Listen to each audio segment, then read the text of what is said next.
Assalamualaikum. Welcome to Star Center Science 8th class NBF unit number 6 chemical reactions and bonding page number 90. Using endothermic reactions, what happens when you bake a cake? When cake dough is heated in an oven, जब cake dough को एक oven में पकाया जाता है and endothermic reaction occurs, यानी उसे गर्म किया जाता है, जो गर्म होकर ना एंडोथर्मिक रिएक्शन उभरता है या उसमें रद्द-ए-अमल होता है। ये वाला एंडोथर्मिक हीट ऑब्जॉर्व चेंजेस, हरारत के जज़ब होने से केक की डो तब्दील हो जाती है फ्लफी और डिलीशियस मटेरियल में। ठीक है। Instant cold packs are use. Cold pack पहले देखें क्या होते हैं। ये यहाँ पे बना हुआ है फिगर 6.9, आप देखें ना अपनी बुक में। तो ये क्या होते हैं कोल्ड पैक, मैंने इसकी आपको इमेज भी दे दूँगी, आप उसे देख लें। ये एक बर्फ़ का उन्होंने ना नेमुल बदल निकाला हुआ है। ठीक है, ठंडक का, यानी कि जो बर्फ़ किस लिए आप टकोर करते हैं, बर्फ़ की टकोर नहीं होती जैसे, तो वो चीज़ है ये कि आपकी कोल्ड पैक्स जो है ना are use in treat injuries. ठीक है, सच एज मसल्स स्प्रेन्स, ठीक है, पट्ठों के खिंचाव में एंड स्ट्रेन्स, और इसके अलावा मुख्तलिफ़ किस्म की आपकी जब मुतासिर हो जाते हैं, ज़ख्मी हो जाते हैं आप, ठीक है, या आपको किसी हिस्से में जिस्म के इसकी बर्फ़ की कूलिंग की ज़रूरत होती है, वो आपको अवेलेबल नहीं होती, तो ये उसका नेमुल बदल के तौर पे यूज़ किए जाते हैं। कोल्ड पैक्स होते हैं ये। ठीक है। Instant cold PACS has 2 compartment, इनके 2 कंपार्टमेंट होते हैं इस पट्टी के। ठीक है, सेपरेटेड बाय ब्रेकेबल पार्टीशन, जो सेपरेट हो जाते हैं ब्रेकेबल पार्टीशन के ज़रिए। ठीक है, यानी दो हिस्सों में हो जाती है। Each compartment contains ingredients when we mixed. ठीक है, जब हम इसे मिक्स करते हैं तो हर जो कंपार्टमेंट इसका होता है ना, वो इंग्रेडिएंट्स इसके अंदर मौजूद होते हैं। ठीक है, और इसके अंदर क्या होता है, ये भी एक एंडोथर्मिक रिएक्शन का नतीजा है। दरअसल वो सारी बात बताने का उनका मकसद ये है कि कोल्ड पैक जो है ना, इसकी जो वर्किंग होती है ना, वो भी एक एंडोथर्मिक रिएक्शन में आती है। Therefore create cooling effect in the surrounding. ठीक है, इर्द गिर्द जो है ना ये कूलिंग इफेक्ट पैदा कर देते हैं। ये तरह सूजन वगैरह के लिए होते हैं, वो ऐसी प्रॉब्लम्स जिनमें के स्वेलिंग हो जाती है, सूजन हो जाती है और जिल्द को टकोर की ज़रूरत होती है बर्फ़ की। ठीक है, so when cold pack is needed this reaction occurs. ठीक है, जब इस कोल्ड पैक को इस्तेमाल किया जाता है तो क्या होता है कि ये रिएक्शन इसमें रद्द अमल होता है। कौन सा? Endothermic cooling effect in the surrounding. ठीक है, जबकि इर्द गिर्द का माहौल कूल रहता है। When cold pack is placed on the injury, जब इस कोल्ड पैक को ज़ख़म पे लगाया जाता है, temperature drop reduces swelling and pain. ठीक है, तो ये इसका काम बता रहे हैं कि ये क्या करता है कि स्वेलिंग कहते हैं सूजन को और पेन कहते हैं दर्द को, तो ये दर्द को और सूजन को कम कर देता है। Plants use solar energy, plants जो हैं वो सोलर एनर्जी यूज़ करते हैं टू मेक देयर फूड, अपनी खुराक को बनाने के लिए, फ्रॉम कार्बन डाइऑक्साइड से एंड वाटर, और पानी से, इन प्रेजेंस ऑफ क्लोरोफिल। ठीक है, क्लोरोफिल की मौजूदगी में। ठीक है, तो ये भी कौन सा रिएक्शन होता है, ये सारी चीज़ें को इसमें आती हैं एंडोथर्मिक रिएक्शन में सब कुछ आता है। केमिकल बॉन्ड्स नेक्स्ट है हमारा। केमिकल बॉन्ड्स क्या होते हैं? Atoms combine to form various types of substances. Atoms इकट्ठे होते हैं मुख्तलिफ इकसाम के मादे बनाने के लिए। What holds them together in a substance, क्या चीज़ उन्हें एक मादे के अंदर जोड़े रखती है, सब्सटेंस के अंदर जोड़े रखती है। Fundamentally some forces of attraction holds atoms together in substances, these forces are called chemical bonds. ठीक है, कुछ ताकतें होती हैं कशिश की जो कि एटम को इकट्ठा रखती हैं किसी भी मादे के अंदर। ठीक है, these forces are called chemical bonds. इनको ये देखिए, केमिकल बॉन्ड को आपने यहीं पे ना ध्यान से समझना है, क्योंकि ये सारे भी चीज़ें आपको आती हैं आगे, तो आपने इसको यहाँ पे क्लियर कर लेना है। ठीक है, electronic structure of an atom, एक एटम का इलेक्ट्रॉनिक जो ढांचा होता है helps us to understand how atoms are held together in a substance. ठीक है, कि वो कहते हैं कि कैसे जो एटम है वो किसी सब्सटेंस के अंदर इकट्ठे होते हैं। ठीक है, तो आप ये जो इसका इलेक्ट्रॉनिक स्ट्रक्चर होता है ना एटम का, ये इसके वो इमेज मिल जाते हैं। इमेज आप इसके देखेंगे, आपकी बुक में भी ये दूसरे नेक्स्ट पेज पे भी बने हुए हैं।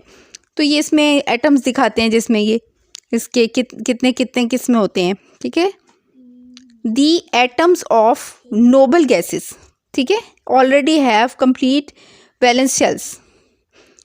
Helium contains 2 electrons in valence के shell. Other noble atoms have 8 electrons in their valence shell.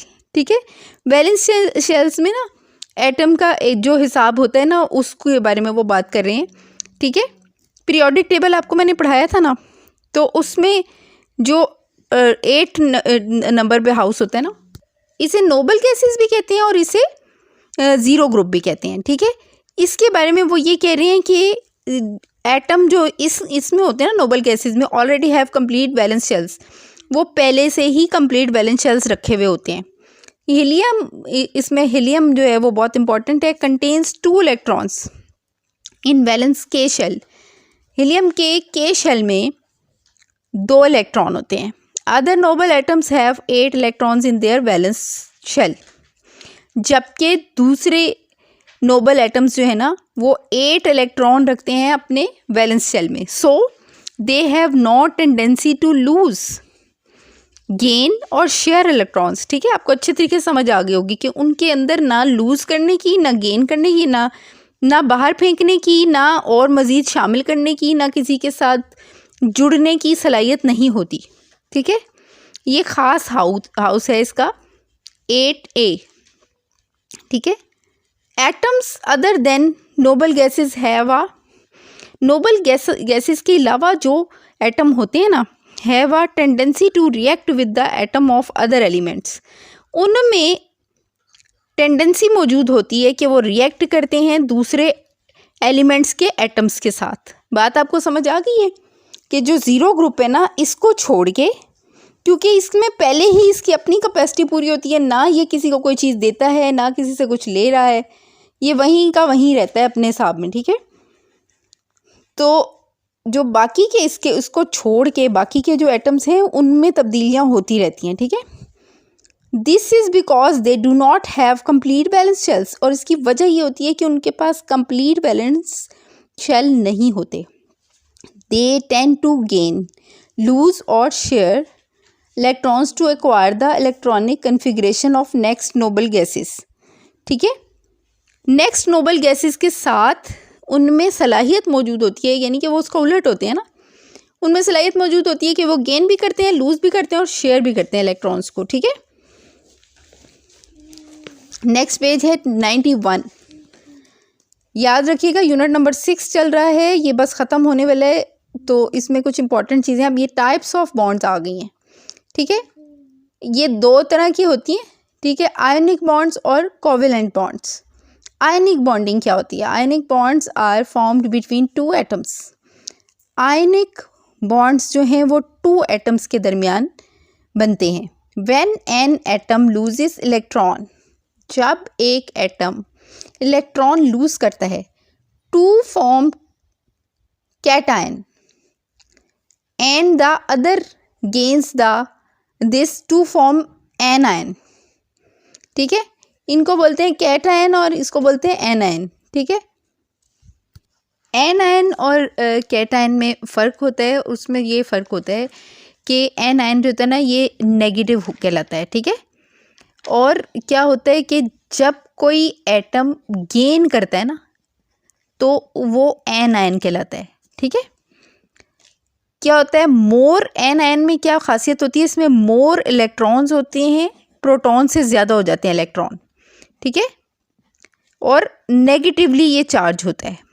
ठीक है, और दूसरी कंडीशन क्या होती है, इन्हें प्लस माइनस करके भी लिखते हैं। ठीक है, तो कैटायन क्या चीज़ होती है, इसमें मोर प्रोटॉन्स हो जाते हैं, मोर प्रोटॉन्स देन इलेक्ट्रॉन्स। ठीक है, और ये पॉजिटिव चार्ज होता है।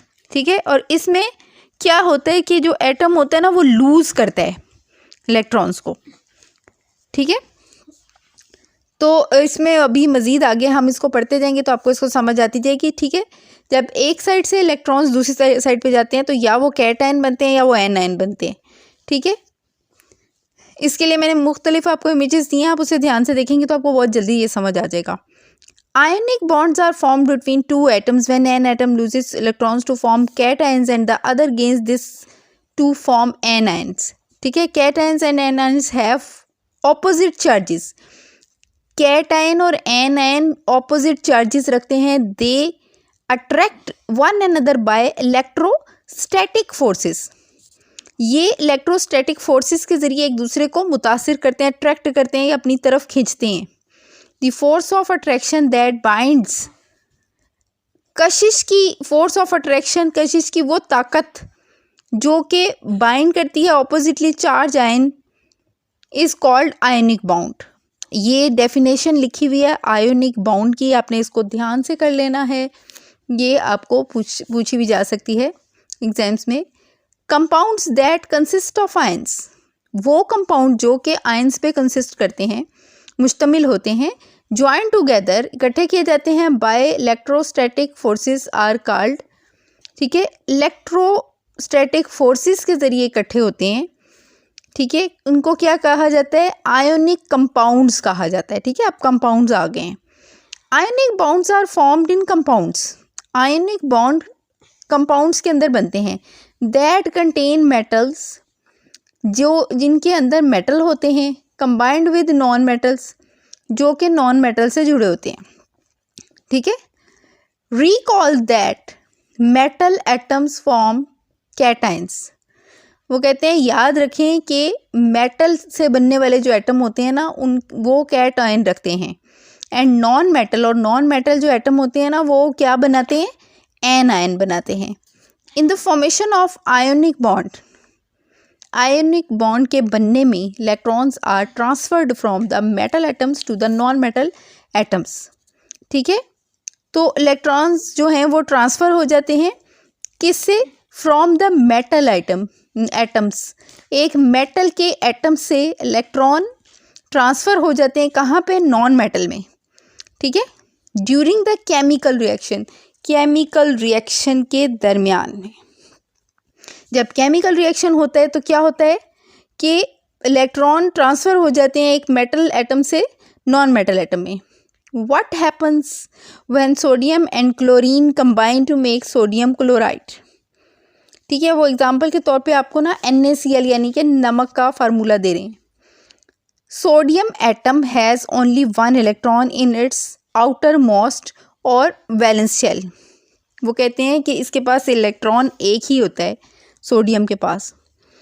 Chlorine has 7 electrons in its valence shell, जबकि क्लोरीन के पास 7 इलेक्ट्रॉन होते हैं वैलेंस शेल के अंदर। इट नीड्स, इसको ज़रूरत होती है only 1 electron to complete its valence shell, इसमें 1 इलेक्ट्रॉन की कमी होती है। ये 7 वाले में 8 पूरे करने होते हैं, याद रखिएगा ये बात हमेशा, ठीक है। तो उसमें 1 की कमी होती है, और वो कमी कौन पूरी कर देता है? व्हेन दीज 2 एलिमेंट्स रिएक्ट, जब ये 2 एलिमेंट मिलाए जाते हैं, कौन से? ये मैंने अभी आपको बताया था, सोडियम, ठीक है, और क्लोरीन।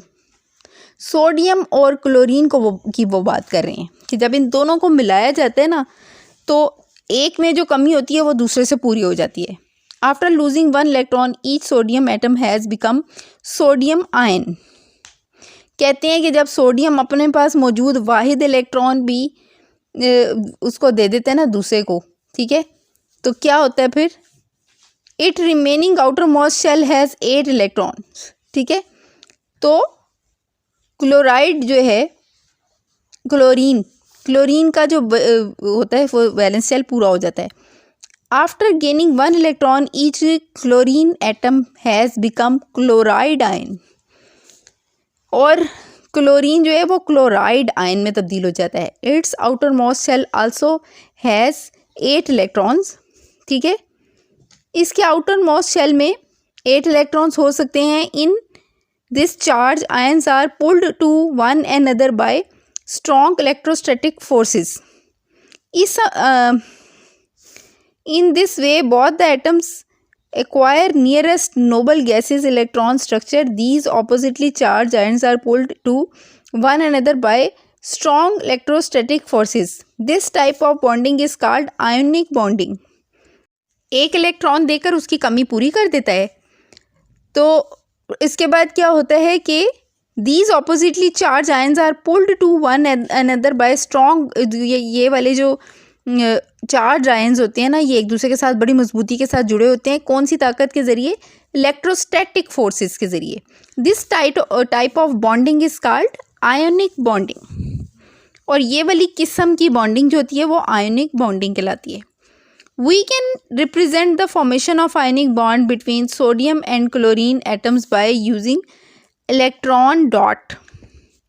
ठीक है, हम इलेक्ट्रॉन डॉट लगा कर ना इसको नुमाया कर सकते हैं. एंड इलेक्ट्रॉन क्रॉस स्ट्रक्चर्स ये नीचे बने हुए हैं ना, आप इसे देखें तो इससे आपको सही क्लियर हो जाएगा कि ये किस तरह कह रहे हैं.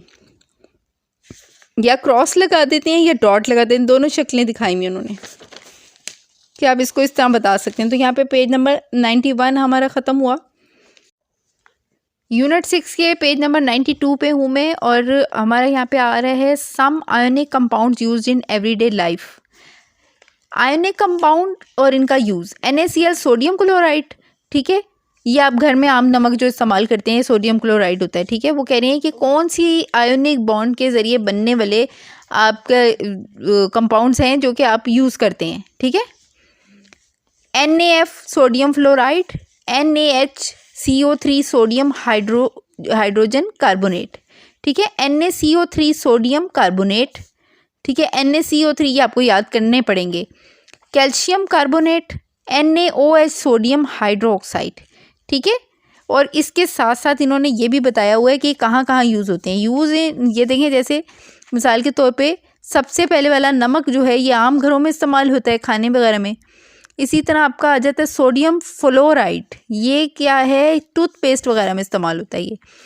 NaHCO3 sodium hydrogen carbonate used as baking soda and anti acid. ठीक है, एंटी एसिड और बेकिंग सोडा के तौर पे यूज़ होता है ये. और फिर सोडियम कार्बोनेट कहाँ यूज़ होता है? Cleaning agents. ठीक है, इसके अलावा कैल्शियम कार्बोनेट कहाँ यूज़ होता है? Use in making cement, lime and carbon dioxide. ठीक है, NaOH sodium hydroxide use in making drain cleaner and soap. ठीक है, क्लीनर और सोप वगैरह में NaOH यानी कि सोडियम हाइड्रोक्साइड यूज़ किया जाता है.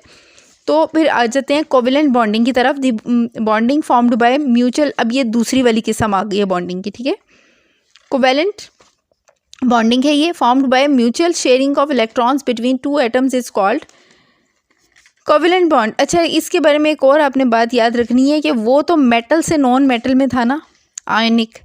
ये इसकी पहचान ये होती है कि ये नॉन मेटल्स होते हैं सारे, तो उनके दरमियान होती है ये. Consider the formation of covalent bond in hydrogen molecule. इसके लिए हाइड्रोजन की बहुत बड़ी मिसाल है, यानी कि वाटर का जो फार्मूला है ना H2O, उसके ऊपर बहुत ज़्यादा ये अप्लाई होता है और वो इसी के थ्रू बना होता है. Consider the formation of covalent bond in hydrogen molecule. Hydrogen atom has a single valence electron. Hydrogen का ये आपको दिखाई भी दे रहा होगा, सिंगल वैलेंस इलेक्ट्रॉन रखता है. Two hydrogen atoms share their valence electrons to form a diatomic molecule. ठीक है, ये यहाँ पे शेयर कर रहे हैं और इलेक्ट्रॉन को, ये आपको नज़र आ रही होगी diagram. In the formation of this molecule each hydrogen atom achieves the hydrogen configuration of the noble gas. ठीक है, तो कन्फिग्रेशन कहते हैं तरतीब को. ठीक है, तो यहाँ पे कहते हैं इस मॉलिक्यूल की बनावट में ईच हाइड्रोजन एटम, हाइड्रोजन का हर एटम अचीव्स हासिल करता है the electron configuration of the noble gas. Helium which has two valence electrons. ठीक है, वो कहते हैं कि नोबल गैस की कन्फिग्रेशन बनती है ये. ठीक है, और हीलियम के दो वैलेंस इलेक्ट्रॉन्स होते हैं. An electron pair in the region between the two atom is attracted to both hydrogen nuclei. ठीक है, दोनों हाइड्रोजन न्यूक्लाई को दोनों एटम जो हैं वो अट्रैक्ट करते हैं, ठीक है। An electron pair in the region, हर एक इलेक्ट्रॉन पेयर जो होता है ना रीजन के अंदर, बिटवीन द टू एटम, दो एटम के दरमियान, इज अट्रैक्टेड, मुतवज्जो होता है या कशिश उसमें पैदा होती है, टू बोथ हाइड्रोजन न्यूक्लाई, दोनों हाइड्रोजन न्यूक्लाई की तरफ, यानी कि खींचते हैं ना एक दूसरे को कशिश के तहत, तो वो जुड़ते हैं एक दूसरे के साथ। This means it is a more stable situation than this exist in separate atoms. इससे मुराद ये है कि ये मोर सूटेबल सिचुएशन है, बहुत बेहतरीन सूरत हाल है, that exist in separate atoms, जो कि सेपरेट एटम्स के दरमियान पाई जाती है। बिकॉज ऑफ दिस स्टेबिलिटी, इस स्टेबिलिटी की वजह से टू एटम्स फॉर्म ए कोवेलेंट बॉन्ड। याद रखिएगा कि कोवेलेंट बॉन्ड जो है ना, ये एक बहुत मजबूत बॉन्डिंग होती है। We can represent the formation of a covalent bond between two atoms using electron dot। हम इसकी फॉर्मेशन को दिखाने के लिए ना इन टू एटम्स के दरमियान डॉट लगा सकते हैं, एंड इलेक्ट्रॉन क्रॉस और क्रॉस, वही same process. Symbols for the atoms and the resulting molecule, और सिंबल लगा के बता सकते हैं, रिजल्ट के तौर पे मॉलिक्यूल बन जाता है। Shared pair of the electron is also represented by a dash in a molecule, ठीक है। अ शेयर्ड पेयर, शेयर किया हुआ पेयर, ये नज़र भी आ रहा होगा आपको यहाँ पे, ये जो हाइड्रोजन के दिखा रहे हैं इस पर लिखा भी हुआ है, ठीक है। तो वो कह रहे हैं इसे आप दिखाने के लिए ना डैश लगा सकते हैं, ठीक है। Covalent bond is formed by the sharing of one electron pair is called single covalent bond. Covalent bond बनता है एक इलेक्ट्रॉन शेयरिंग से, ठीक है, is called a single covalent bond. जब एक इलेक्ट्रॉन पेयर की शेयरिंग होती है ना, तो सिंगल कोवेलेंट बॉन्ड बनता है। So hydrogen molecule contain a single covalent bond. तो फिर ये पता लगा कि हाइड्रोजन मॉलिक्यूल जो है वो एक सिंगल कोवेलेंट बॉन्ड रखता है। समटाइम्स एटम्स में शेयर 2 और 3 electron pair to complete their valence shell. कभी कभी ऐसा होता है कि एटम शायद शेयर करते हैं 2 या 3 electron pair to complete their valence shell, अपने वैलेंस शेल को कंप्लीट करने के लिए, ज़्यादा भी हो सकते हैं यानी कि शेयरिंग इलेक्ट्रॉन्स की। Double covalent bonds are the bonds that are formed by sharing of 2 electron pairs. Double covalent bond जो होता है ना, वो 2 इलेक्ट्रॉन पेयर्स की शेयरिंग से बनता है, ठीक है। Triple covalent bonds are the, ये तीसरी किस्म आ गई है, ठीक है, that involve 3 shared electrons pairs between 2 atoms, ठीक है। ट्रिपल कोवेलेंट बॉन्ड वो कह रहे हैं कि वो वाले बॉन्ड्स होते हैं कि जो ट्रिपल नाम से ही पता लग रहा है ना कि 3 शेयर्ड इलेक्ट्रॉन्स पेयर जो है ना उनको शेयर करते हैं। Consider the formation of O2 molecule. आप कंसिडर करें कि O2 मॉलिक्यूल कैसे बनता है। Oxygen is in group 6A, ठीक है, ऑक्सीजन जो है वो 6A ग्रुप में होती है। सो इट हैज़ 6 इलेक्ट्रॉन्स, तो फिर इसके 6 इलेक्ट्रॉन्स होंगे इन द वैलेंस शेल, इसके वैलेंस शेल में। It need 2 electrons to complete its valence shell. मैंने बताया था ना आपको कि 8 उन्हें मुकम्मल करने होते हैं, तो उसके लिए उसको 2 चाहिए होंगे वैलेंस शेल को कंप्लीट करने के लिए। So for sharing each oxygen atom contributes 2 electrons, ठीक है। तो वो कह रहे हैं कि 2 इलेक्ट्रॉन्स जो है ना वो शामिल होंगे इसमें। Can you explain the formation of triple bond between the nitrogen atoms to form N2 molecule. वो कहते हैं कि N2 मॉलिक्यूल, ये नीचे इसकी सारी डायग्राम वगैरह दी हुई है, ठीक है। तो ये क्या कर रहा है कि ट्रिपल कोवेलेंट बॉन्ड ये बन रहा है इसमें। ये आप देखें 3 ये दरमियान में आपको दिखाई दे रहे हैं, क्रॉस लगे हुए हैं, ठीक है। तो ये साफ समझ आ रही है इसकी, आप इसे देखिए गौर से। Table some covalent compounds used in everyday life. अगर इसमें कहीं पे कोई चीज़ रह गई ना तो मैं वो आपको एक्सरसाइज में दे दूंगी। तो H2O water, non living thing can survive without it. Non living, ये वो कह रहे हैं कि कोई भी जिंदा रहने वाली चीज़ इसके बगैर रह ही नहीं सकती है। It is use for drinking, ये ड्रिंकिंग के लिए इस्तेमाल होता है। Cooking, cleaning, in agriculture industries. फिर आपका आ जाता है यहाँ पे ग्लूकोज का फार्मूला है C6H12O6, ingredient in baking, cooking and beverages. ये बेवरेजेस क्या होती हैं, ये कि ड्रिंक और मशरूबात को कहते हैं, ठीक है, जो कि अल्कोहलिक भी होती हैं और नॉन अल्कोहलिक भी होती हैं। CH3COOH विनेगर का फार्मूला लिखा हुआ है यहाँ पे, ठीक है, एज